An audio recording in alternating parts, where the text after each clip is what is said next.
지금부터는 면 편집 시 유용하게 사용하는 시트 트림들의 기능에 대해서 설명을 드리겠습니다. 이 전까지는요, 면을 생성하는 기능들에 대해서 설명을 드렸고요. 지금부터는 그 생성된 면들에 대한 이제 편집을 할 때 사용되는 기능들에 대해서 설명을 드릴 겁니다.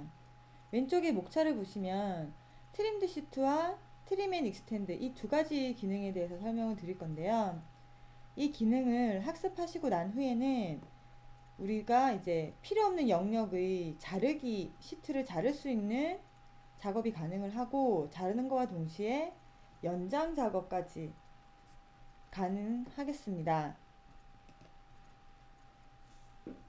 트림드 시트에 대해서 먼저 제가 설명을 드릴 건데요. 말 그대로 시트를 트림하는 기능이 되겠습니다. 시트 트림은 이제 교차되는 부분이 생겨야지만 이제 트림이 가능하고요. 트림을 할 수 있는 기준이 되는 오브젝트들은 다양해요. 그 중에서 페이스, 면을 가지고 다룰 수도 있고, 데이텀, 프로젝트 커브, 엣지, 이 모든 오브젝트들이 다 가능합니다. 그래서 아래 보시는 이 예제 이미지를 보시게 되면은 첫 번째 같은 경우는 이제 우리가 자르려고 하는 어떤 대상 시트 바디가 되는 거고요. 두 번째는 교차 곡면으로 이제 데이텀이나 페이스, 이제 서피스 종류로 이제 자르는 예고. 세 번째는 경계를 이제 커브로 자르기 위한 오브젝트입니다. 4번은 이제 3번 자체를 이제 커브를 가지고 투영을 해서 자르게 되는데요. 이때는 어떠한 방향으로 자르게 될지 투영을 시킬지 정의를 내리는 단계가 필요하겠습니다. 이렇게 다 자르고 나면은 결론 이제 이러한 시트 바디를 가지게 되겠죠. 여러 가지로 자를 수가 있는데 가장 많이 사용하는 방법이 어떤 커브를 가지고 자르는 방법과 면을 가지고 자르는 방법이 되겠습니다. 그러면 이제 NX를 띄우고요. 예제를 오픈을 하겠습니다. 예제는 트림드 언더바 시트 1이라는 파트 파일을 오픈을 해주시기 바랍니다. 이 트림드 시트 예제는 요거 하나로 제가 설명을 다 드릴 겁니다. 툴바에서 트림드 시트 기능을 실행을 해주시고요. 이 기능 역시 우리가 리셋을 먼저 같이 해서 동일한 환경에서 작업을 하겠습니다. 리셋을 다 같이 한번 이렇게 눌러주세요. 첫 번째 단계에서 이제 타겟이 되는 시트 바디를 선택을 하라고 하죠. 이때 제가 시트를 이렇게 선택을 하게 되면은 지금 한 개, 두 개, 세 개의 면이 다 합쳐져서 이제 하나의 시트 바디가 되어 있는 상태예요. 그럼 이런 시트 바디를 하나 선택을 하시고요. 두 번째 단계에서는 기준이 됩니다. 자르게 할 어떤 기준 경계가 되겠죠. 자, 이때 선택할 수 있는 게 제가 다양하다라고 문서상으로 미리 설명을 드렸습니다. 그럼 첫 번째, 여기 보이는 이 데이텀을 가지고 먼저 한번 잘라볼게요. 자, 데이텀을 선택을 하면은 이 데이텀은 무한대의 평면이기 때문에 자동으로 이렇게 그 평면으로 인해서 트림이 되죠. 자, 선택을 하고 어플라이를 하면은 이 평면을 기준으로 이렇게 잘린 게 눈에 보이시죠? 자, 두 번째 또 한번 잘라볼게요. 시트 바디를 선택하고 두 번째 단계에서 바운드를 선택하는데 이번에는 이 면을 선택해 볼게요. 기존에 생성된 면을 선택을 하면은 이 면 역시도 자세히 보시면 어떤가요? 여기 경계 쪽에 모서리가 생성이 되면서 이 경계로 인해서 잘리게 돼요. 여기에서 제가 어플라이를 하면은 이쪽이 지금 잘리잖아요.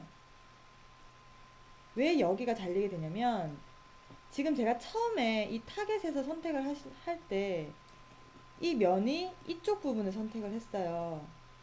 자, 경계를 기준으로 선택한 부분이 남고 선택되지 않은 부분이 트림이 되기를 원한다면 이 리전에서 킵으로 되어 있어야 됩니다. 그래서 킵으로 되어 있기 때문에 지금 여기가 남고 반대쪽이 어떻게 됐나요? 트림이 됐죠? 자, 그렇다면 반대로 자, 이렇게 했어요. 반대로 나는 여기를 잘려버리고 여기를 남기고 싶다라고 하면은 이미 생성된 있는 이 피처를 더블 클릭해서 어떻게 하면 될까요? 디스차지를 선택을 하고 OK를 하면은 반대로 달리겠죠, 이렇게. 자, 이렇게 이미 생성된 피처를 옵션을 바꿔서 이제 편집을, 아니, 바꿀 수가 있고요, 영역을. 처음부터, 자, 이걸 지울게요. 트림드 시트에서 처음부터 제가 킵에다 놓고 하겠다라고 하면 여기를 선택을 하면 여기가 남고, 자, 선택을 하고 두 번째 이 면을 기준으로 자르겠다. 킵에다 놓고 어플라이 하면 어떻게 되나요? 제가 선택한 쪽이 남게 되죠. 이 두 가지 방법이 있습니다. 옵션에서 수정하는 방법, 아니면 킵에다 놓고 처음부터 선택을, 내가 원하는 영역을 선택받는 방법. 이 두 가지 잘 기억을 해 두시고요. 한 번 더 또 트림 시트를 들어가서 이번에는 바운더리 오브젝트를 여기 보시는처럼 면을 선택을 하긴 할 건데, 이 면이 어때요? 트림될 시트 그 타겟 바디보다 경계 영역이 어떻게 돼? 이렇게 크지를 않고 여기서 끊어지게 되죠. 여기서 이렇게 별표가 떴어요. 이렇게 되면은 트림이 될까요? 안 될까요?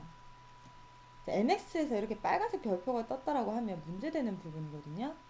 그러면 결론은 안 된다라는 거죠. 그래서 이 면은 제가 트림이 되지 않는 조건을 보여드리기 위해서 이렇게 준비를 한 겁니다. 그래서 트림 시트에서 이 두 번째 바운더리 오브젝트에서 선택이 되기 위해서는요, 무조건 첫 번째 이런 서페이스처럼 영역을 포함하고 있어야 돼. 다 경계를 이렇게 포함하고 있어야 되고, 이런 경우에는 안 된다라는 거죠. 마지막으로 이 스케치로 그린 커브를 가지고 트림을 할 건데요. 이 커브는 보이시듯이 이 면 위에 있는 게 아니라 이렇게 면과 동 떨어져 있게 이렇게 스케치가 되어 있죠. 이런 경우에도 트림 시트가 가능하다는 것을 설명을 드리겠습니다. 첫 번째 단계에서 타겟 바디 선택해 주시고, 두 번째 단계에서 이 커브를 선택을 할 거예요.